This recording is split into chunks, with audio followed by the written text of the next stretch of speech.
అంటే అసలు పెనాల్టీ వేయకూడదు రాష్ట్రంలో ఎవరి మీద, ఆటో డ్రైవర్ల మీద. ఇది అంటే అది ప్రక్షాళన అవుతుంది. నా భాషలో, డిజిటల్ భాషలో నేను చెప్తాను, రీసెట్ బటన్ నా దృష్టిలో అయితే. ప్రక్షాళన అంటే ఈ వ్యవస్థను ఇంకా మనం ఏమీ చేయలేం, పీక్ లెవెల్కి వెళ్ళిపోయింది, దరిద్రం అయిపోయింది, దీన్ని ఇమీడియట్గా రీసెట్ కొట్టేసి మళ్ళీ కొత్త సాఫ్ట్వేర్ ఇన్స్టాల్ చేయడం. నాకు అర్థమైంది అదే జరుగుతుందా నేను అడిగేది. అప్పుడు దాన్ని ప్రక్షాళన అనకూడదు కదా.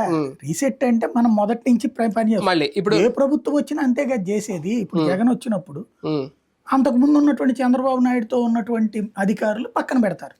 మొదట్లో తనకి కొత్త పరిపాలన కాబట్టి, తన అధికారులు ఎవరు లేరు కాబట్టి, అంతకుముందు పరిపాలించలేదు కాబట్టి, చంద్రబాబు గారి టైంలో ఉన్నటువంటి అధికారులు ఆయనకి దగ్గరలో ఉన్నారు.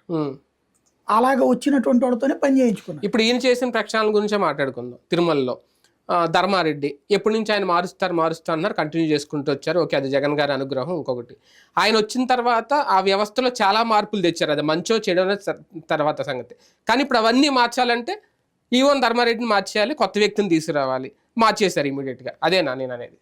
ఉద్యోగిని మార్చడం ప్రక్షాళన అవ్వదని చెప్తున్నా నేను. ప్రక్షాళన అనే పదానికి అర్థం ఏంటి అంటే వ్యవస్థను మార్చడం, వ్యవస్థలో మార్పులు తీసుకురావడం. ఇప్పుడు ఈవోని మారిస్తే ప్రక్షాళన అవ్వదు.